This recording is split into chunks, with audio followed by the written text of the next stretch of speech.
Just here outside Dublin City Council protesting over rent hikes. And how is it going so far?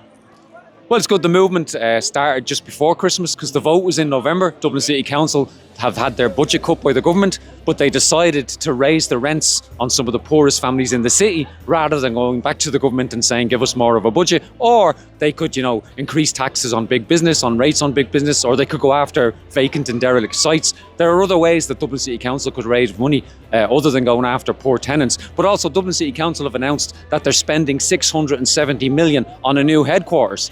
So they can spend 670 million on a new headquarters, but they're raising 30 million by raising rents on poor families. So it doesn't quite make sense. How did all this start?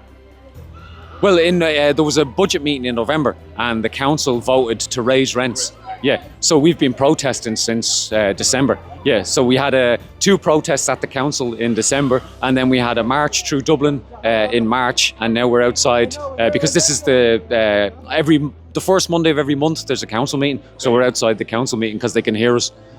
Okay, and what are your hopes, let's say, for the future? Do you think you're going to push them to change their minds? Yeah, because the vote in November was very close. It was 30 to 31, so there was only one vote in the difference. So if we had to change the mind or put pressure on one councillor, then the vote wouldn't have gone ahead. So there's another vote on the next budget in November. But I mean, if you get enough people on the streets, the council executive could overturn the rent hike next month or the month after or the month after. It depends on getting kind of critical mass on the streets. There's 68,000 council tenants in Dublin. I mean, if you could get a few thousand of them outside the next council meeting and the next council meeting and the next council meeting, then they'd overturn it. And if all else fails, we'll be outside the budget meeting next November, and hopefully we can. The margins were so narrow with the vote that we can shift it to cancel the rent hike. If more people would like to join you, they should go on your page, right? Like web page? Yeah, if they look for CATU Ireland, CATU Ireland, they'll find it on all socials. So let's say a message for those who would like to join you, who would like to be part of this movement, protest and so on. What would be your message for them?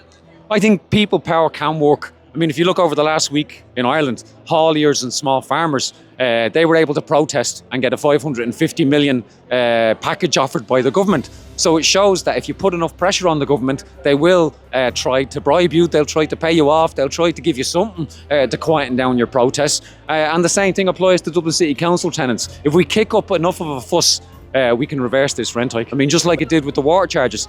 They were going to charge everybody in the country a €500 water bill, and 100,000 people marched through Dublin and they had to cancel it.